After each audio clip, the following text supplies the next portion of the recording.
Hep bachcha çok adayım miyonu kamşida. Selamun aleyküm aka.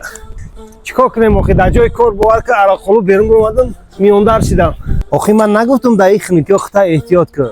بیا رفتیم نه توبت کنم. بیا. بشخی خیر رفتیم. چخب در برادرم.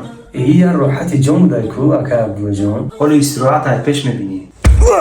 کشتی ما بچه دردی بعد دواش بعد آخی من گفتم که داخل که خدا احتیاط کن پول نیش شورگو تا شمال زده که واسپانه نی این اگه چیندن نکن ایتای بدم ندا اکا ابلو احساسات چه شد برادرم خیلی عصبی شدم اکا باور کرد میونم بید چه خیلی راست شد حالا اینجا بیا انا که برادرم کسی که حجومه میگیره ای همین سه توفه یادش قبول میکنه کدامش قبول میکنی اکا ابلو جان البته که خرعونه Allah barakat tontiye. Getting ready in my best clothes now. My juba looking crisp, going all out.